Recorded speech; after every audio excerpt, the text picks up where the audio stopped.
કૃષ્ણયાન પશુના મોતે મરીશ તું, એકલો, અસહાય અને પીડિત, બરાબર એ જ રીતે જેમ મારા પુત્રો મર્યા, અને તું પણ જોઈશ વિનાશ તારા કુળનો, તારા પુત્રો, તારા પૌત્રો અને તમામ સ્વજનોનો તારી સામે જ એક એક કરીને તડફડી તડફડીને મૃત્યુ પામશે. ગાંધારીનો આ અવાજ જાણે મહેલની દિવાલોને ચીરીને દસે દિશામાં ફેલાઈ ગયો હતો. બ્રહ્માંડમાંથી પાછો પડઘાયો હતો એ જ અવાજ, પશુના મોતે મરીશ તું, એકલો, અસહાય અને પીડિત. વારંવાર આ શાપનું ઉચ્ચારણ કર્યું હતું ગાંધારીએ.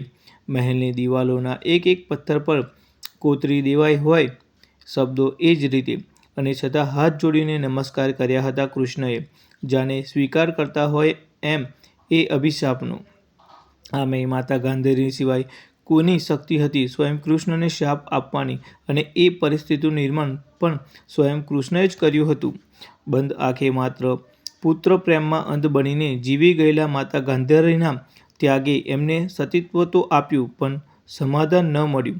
પોતાના પુત્રનો દોષ ન જોઈ શકતા ગાંધારીએ સાચે જ કૃષ્ણને જ કારણભૂત લાગ્યા હતા, એના કુળના વિનાશ માટે, કે પછી મા બનીને એમને કૃષ્ણની મુક્તિ પારથી હતી પોતાના શ્રાપમાં. કૃષ્ણ કદીય યુદ્ધ કે વિનાશ ન ઈચ્છે. એમના અસ્તિત્વમાં એમને સતત સમાધાન અને સ્વીકારનો સંદેશો આપ્યો હતો.